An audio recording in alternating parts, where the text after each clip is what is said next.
kepanasan, kehujanan, nggak ada kandang segala macam. Ketika kita coba hubungi, ketok-ketok rumahnya, pencet belnya, orangnya ngeluarin beceng dong.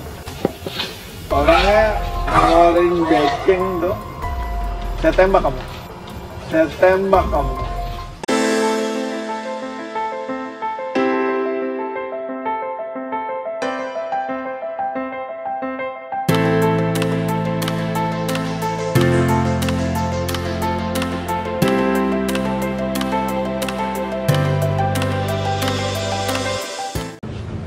Nah dari apa namanya anjing-anjing di sini atau kucing-kucing di sini per bulan tuh ada adopsi nggak sih biasanya? Iya, jadi adopsi itu lumayan banyak yang nanya tapi nggak ada yang ambil. Mas bisa adopsi nggak? Oh bisa. Anjing apa aja mas? Anjing kampung nih. Oh nggak mau. Oh iya nanti kapan-kapan saya main ya mas. Punya anjing golden, anjing di DM atau ya mas. Saya mau adopsi, boleh mas silakan, tapi nggak bisa milih ya. Iya nggak apa-apa, tapi yang penting 3 bulan aja. Kalau bisa sih golden retriever, nggak milih tapi kalau bisa. Kita bukan breeder nih di sini. Kita menyelamatkan mereka berdasarkan urgensi, bukan berdasarkan rasnya dia apa. Jadi teman-teman kalau bisa adopsi apa adanya, bisa ambil dari sini. Kalau kebetulan lagi ada husky, kita ada husky baru masuk. Cuma kita belum bisa langsung adopsi karena dia belum divaksin, belum disteril. Itu mesti kita lakuin dulu. Atau misalnya udah sehat, udah vaksin, tapi saya belum bisa steril karena uang saya kurang. Mas, ini Anda wajib steril. Anda bisa cover. Kalau bisa cover, saya bawa ke dokternya. Anda tinggal langsung transfer ke dokternya. Jadi win-win solution gitu kan. Kalau lagi ada husky, kalau ada pitbull, kalau lagi ada German Shepherd, gua open aja. Cuma yang pasti mereka nggak ada yang kecil di sini.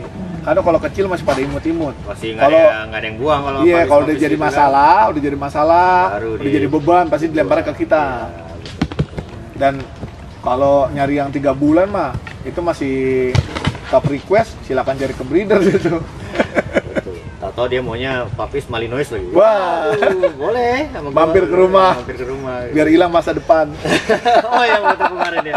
Wah itu parah tuh, Toto lagi sini pindah untuk pakai baju full body suit tuh. Kalau nggak habis. Waduh. Parah itu. Bisa digantikan sama ini alat bantu. Terus gue juga ada lihat di IG lu sampai jual apa namanya kaos atau apapun yang pribadi, baik pribadi, yang itu juga gue lihat keren-keren tuh ya. Itu lebih ke metal gitu kan. Iya. Koleksi bertahun-tahun itu. Anak metal juga itu emang lu jual untuk menutupi kos-kos yang diperlukan gitu. Sebulan itu pekerja gue gajiannya 43.500.000. Berapa orang karya? 22 orang. 22 yang kerja buat shelter. Yang tukang bangunan di depan lain lagi. Oh itu 8 tukang bangunan. 22 tambah 8 depan berarti 30. Itu sebulan pekerja kami doang 43 juta. Di luar yang sana. Yang sana gajinya harian. Oh, iya, diambilnya mingguan. Iya. Mingguan itu gua rentang antara 13 juta sampai 20 juta. Setiap minggu tuh bayar itu, buat bayar tukang sama bayar material tuh. Beli bahan ya. Bahan baku yang buat di depan. Ya. Bukan bahan baku yang di sini. Ini lain lagi nih belanjanya. Jadi ada 2 pos. Tempat ini, tempatnya 1, posnya 2. Oke. Pos pembangunan depan, pos pembangunan belakang. Yang belakang ini lebih apa ya? Lebih santai ngerjainnya. Seadanya aja. Nggak buru-buru lah kita bilang. Nggak ngoyo. Karena yang ini sosialnya, soalnya yang komersil yang gue geber. Buat pekerja doang 43 juta. Waktu itu menjelang gajian nih. Itu tanggal berapa lah, berapa belas, tinggal sekitar 10 hari lagi menjelang gajian, uang gua tinggal 1.800.000.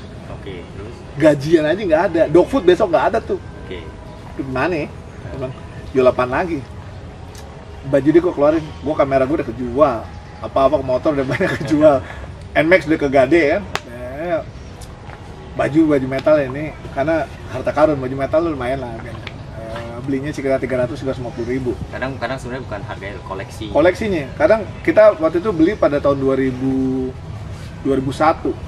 Di 2015 itu pasti udah nggak ada dan harganya bergerak. Kemarin ada baju Metallica, gue laku akhirnya 1 juta. Baju Metallica gue beli, kalau gue bilang gue jual 1 juta, jual baju 1 juta mahal banget. Gue untuk dapetin barang sejenis 1 juta nggak dapet. Gue masih keluar uang 3 juta. Karena dia dirilis tahun 2000, kalau nggak salah 2015 kalau nggak salah. 2002. Itu umurnya 18 tahun itu baju. Kalau kita cari collectibles ya. Dan emang udah nggak produksi. Nggak produksi lagi. Wow, saya bilang, yaudah yang penting ngaku aja. Dari target nyari 15 juta, nyampe tuh 13 juta. Semalam, ulangin lagi. Cuma pas kita jualan pada saat pandemi makin panjang nih, makin berat jualannya. Nanti teman-teman juga pada pasti nggak coba jual diri. Gak bakal laku. Di obrolnya nggak ada yang borong. Tapi selain, ini sorry nih ya, gue mau nanya lebih agak sensitif lah kita bicara uang. Selain dari ya kayak tadi lu jual-jual apa yang lu punya pribadi itu, untuk memenuhi, ini kan kita bicara yang depan tadi kan belum selesai nih ya. Kalau udah selesai mungkin oke lah. Nah, untuk memenuhi karyawan terus anjing-anjing ini, itu ada misalnya jual merchandise. Iya, jadi gitu. Pembiayaan aktivitas ini ada apa aja sih nih? Fundingnya bagaimana? Pertama, anjing. Ya, emang anjing, dibilang tadi jawab orang. Jadi nongol. Anjing ini kan alarm. Jadi yang pertama teman-teman ada yang bantuin gue. Barang 50.000, 100.000 secara sukarela, gue nggak mengimbau gitu, tapi mereka ngelihat apa yang kita kerjakan di sini lalu ikut bantu beli makanan. Ada bantu ngirim makanan. Di minggu lalu, 2 minggu lalu ada yang ngirimin 10 karung. 10 karung itu bisa nambah. Oh iya. Napas kita 3 hari, 4 hari lumayan. Ada teman-teman yang pakai jasa kita untuk pindahan rumah, anjingnya nggak bisa dibawa, galak nih, kita bawain, pindahin. Iya. Itu pernah beberapa kali tuh, anjing saya nggak bisa dibawa mas, galak banget, sekarang masih di rumah kosong saya, di rumah baru saya udah siap tempat dia, cuma kalau setiap saya mau bawa dia gigit saya. Ayo berangkat, berapa biayanya mas? Bu, saya nggak pernah kasih angkanya, tapi yang pasti berapapun ibu kasih kita terima buat shelter, saya nggak ambil sepesan pun. Yaudah mas, datang aja, kita pindahin. Works like magic, udah ambil, masuk, pindah. Orangnya bilang, segampang itu. Suaminya bilang, aduh sampai ngerepotin orang mesti begini. Dia ngasih saya 1 juta. Bu, terima kasih banyak, ini banyak banget buat saya, nggak kelebihan. Mas, buat shelter. Terima kasih bu. Nah ini buat mas, yang itu kan buat shelter. Gue dikasih lagi. Loh, saya udah bu, nggak apa-apa, cukup. Nggak apa-apa, itu kan buat shelter. Ini buat mas. Yang buat saya bagi ke tim.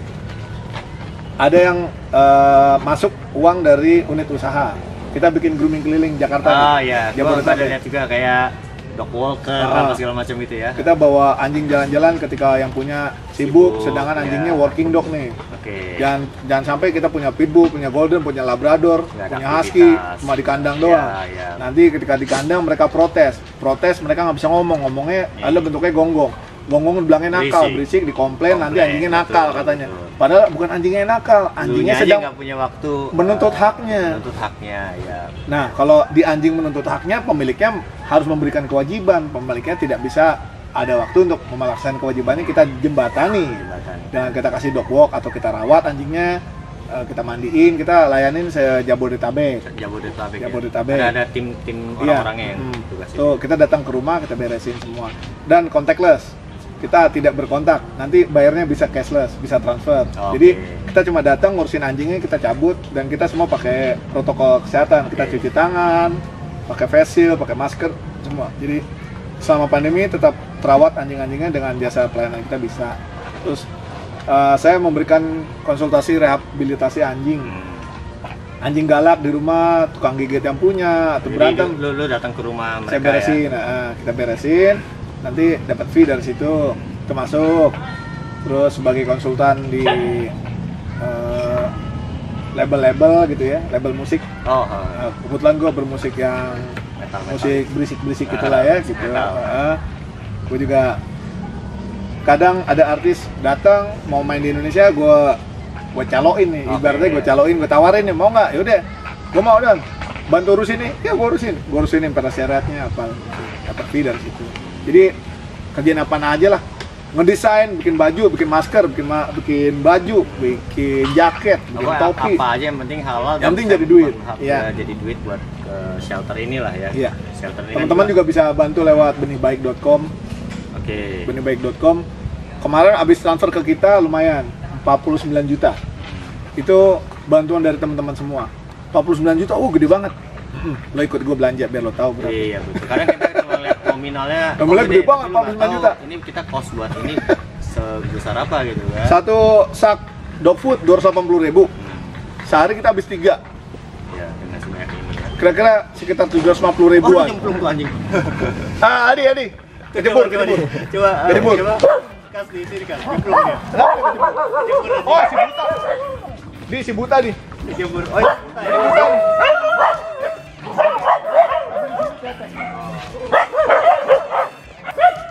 Itu anjingnya ternyata buta.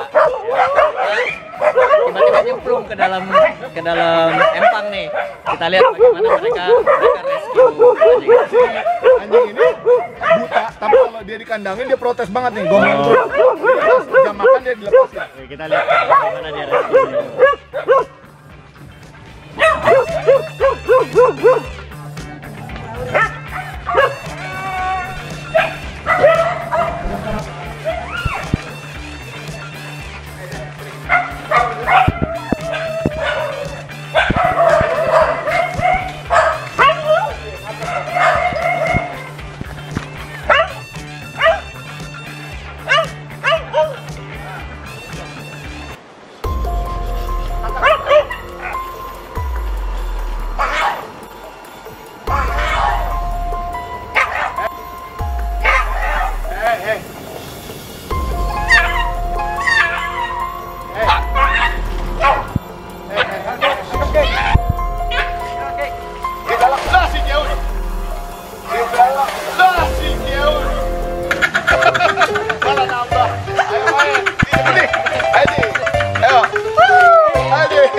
Hati-hati, dia pakai sendal, Dik.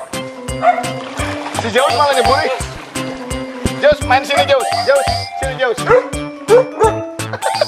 Malah nambah.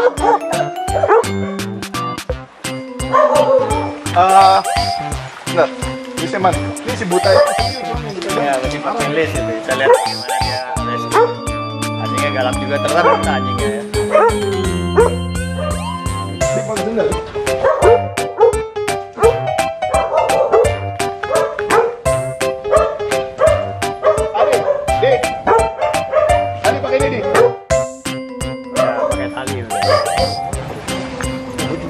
Ini harusnya naik deh.